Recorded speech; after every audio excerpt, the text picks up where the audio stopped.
Hello everybody, Zach here from the Birdsea Cape Wildlife Center. I hope you all had a wonderful Thanksgiving and are all back in action. We are here today because we just got a new surprise patient, and I wanted to show you what's going on in our hospital. And as we round the corner to Giving Tuesday, which is actually tomorrow, believe it or not, I wanted to show you what your donations make possible. And I also wanted to thank you all so much for all the support you've shown us this week as we've been putting up posts and asking for money so that we can turn around and give these animals a second chance. So today, the animal we're going to be looking at is going to be a Virginia opossum. And now this guy was, I'm going to step back and pull my mask down. This guy came in, he was hit by a car not too far from our hospital and was brought in by Barnstable Animal Control.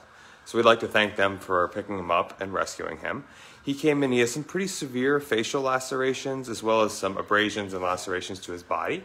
And our first step in this process is to take X-rays because we can see what's going on the outside, but we need to take a look at the skeleton, and sometimes you can even garner some additional information about swelling or internal bleeding from an X-ray. So I just want to give you a little warning. This might be a little graphic, it's not too bad, but there is some blood. So he's sedated as well. So he's asleep on the table, meaning he's got oxygen, isoflurane, keeping him asleep. And so I'm going to turn you around and we're going to go in and you're going to see many of the same cast of characters you've gotten to know over the years. We have Jessen, we have Karen Ritchie, and we have our vet, Dr. Patel. So I'm going to pull my mask up and we're going to take a look. Okay, so you can see, say hi, Jessen. Jessen is looking at the first X-ray of this opossum here, while Priya and Karen have him on the table and are getting him ready for the next X-ray. Okay, and so he's splayed out on the plate. He's totally asleep right now. He is fully sedated. He's hooked up to oxygen and isoflurane. This is to keep stress low and allow us to work with him in a responsible and safe way. And you can see Priya is taking his vitals. Good. And what we're trying to do here is we're trying to get a picture using this X-ray straight down onto the plate. And so we'll get, is this a VD or a DV? This is a DV because the beam hits the dorsal aspect of the animal and then the ventrum, so a DV. And we're concentrating on the head right now just because we see there's a little bit of dried blood. And possums are notorious for getting hit in the face and sustaining jaw fractures. Okay, great. So we're going to, let's see, check back in on him in just one moment while they're taking this next X-ray. Everybody's going to come out of the room, and then we'll develop the plate and see what we find. In the meantime, I just wanted to shout out to our friends from Wareham DNR, who I see are watching. They brought in a coyote last week who is doing really well, so we want to give you guys an update. Thank you for all of your hard work and for everything you guys do. All right, and speaking of goodwill, for those of you just signing on, I wanted to let you know we are working on a possum right now, Virginia opossum, hit by a car, has some facial trauma, possible skeletal trauma. We're trying to figure that out right now with our veterinary team. And the thing I want to let you know is tomorrow is Giving Tuesday. That is a day that people focus on nonprofit giving that allows places like our hospital, the New England Wildlife Centers, to do the work that we do. We don't get any state or federal money to do this work. We depend on the donations and kindness of individuals just like yourselves and grants and foundations to make it possible. So today I wanted to do this video to show you what those donations actually make possible in real life. You know, it gives you a tangible example of what it takes to shoot an X-ray, the staff that it takes to make this possible, the medications that this possum is going to get, the months of treatment that he will probably require before he returns to the wild. We depend on you for all of that. So as you're watching, please consider making a donation to this cause and helping us do it again tomorrow. Okay, so let's go take a look at the X-ray itself. Meanwhile, I'll go through the little window here. Possum is looking good. He is still sedated and asleep on the table there. And you can see, this is an X-ray, obviously, of his skull, and you can see these incredibly pronounced jaw bones that possums are known for. They actually, believe it or not, continue to grow. That jawbone will continue to grow to some extent throughout that possum's entire life. And you can see possums are omnivores, meaning they will eat both meat and vegetables. And, you know, they're scavengers, but you can see they have some pretty serious teeth in there. So you don't want to tangle with an opossum. If you find one that is injured or hurt, make sure you call a local wildlife rehabilitator, Department of Natural Resource Officer, Animal Control Officer for advice before attempting to transport. And just so we see, we're looking here for any abnormalities in the skeleton. And so far, at least in this view of the X-ray, I don't see any, which is a good sign for him. We were specifically looking at the jawbone because they are so large and possums often get hit in the head by cars. We are looking to see for any obvious fractures. So we're pretty happy to see that there. So what we'll do now is we're going to spin around and we're going to go out. He's actually on the table, and these guys are going to start the process of cleaning him up and doing a full physical exam, meaning the pieces that were not completed before. You can see Priya is actually intubating the opossum. She has a laryngoscope, correct? Yes. And she's put a tube right down his airway, which is where we will connect the oxygen, which is flowing now. And then I can Isoflurane. just also checking inside of his mouth to look for any fractures, lacerations to his tongue. You can see he's got a little bit of blood right on the end here, but this is all pretty minor. When they get hit, their tongue can get cut by their teeth because they're very sharp, but she seems to have escaped with very minor injuries to her face, which is very good. Oh. So that is probably as close to a possum's mouth as you will ever get or ever want to get. Remember, this guy is asleep, so we're able to work safely.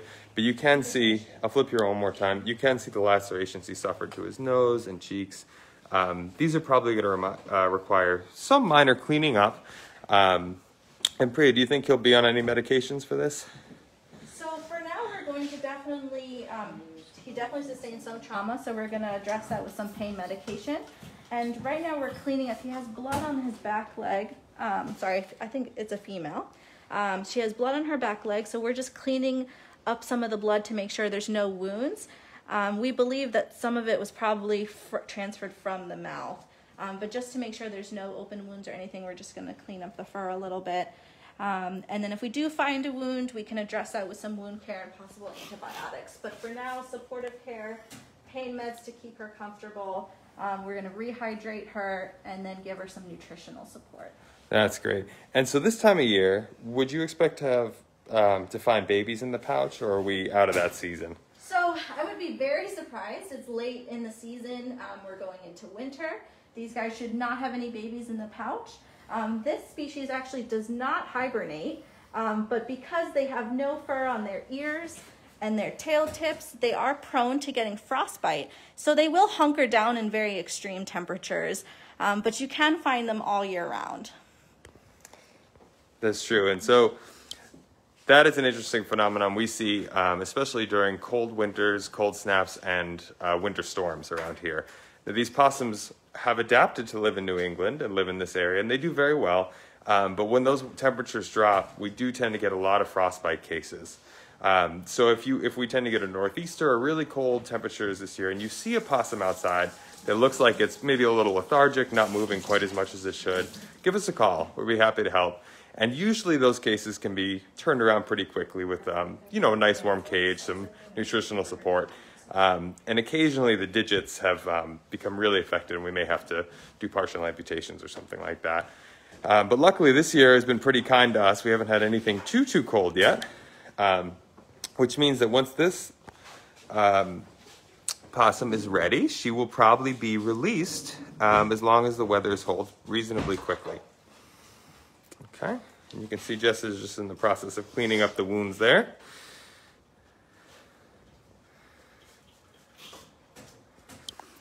Okay, and then this is my shout out for all of my USDA friends that are watching. There's a common misconception that possums cannot get rabies. It's sort of an old wives' tale. You hear that one a lot. And I just want to remind folks that possums, while it is very rare that they carry rabies, it is possible. I believe there's been 30-something reported in the last 5 or 6 years, or maybe 10 years in the United States. So while it is a rare thing, it is possible. So if you are handling a possum, which you shouldn't be unless it's significantly injured or orphaned or needs some help, just remember you want to make sure you're wearing thick leather gloves, a mask if possible. PPE is something we're pretty accustomed to these days, but you definitely want to use it around wildlife. It is better safe than sorry. So that's a good party fact you can tell your friends, that possums do in fact carry rabies, although it is reasonably rare. Okay, so we're going to jump back now, and Priya is giving fluids to this possum. And now fluids are something we often give to our patients when they come in, especially after they've suffered a trauma. And in this case, where we know there has been some blood loss, fluids are part of our protocol to help rehydrate and help the possum start to recover.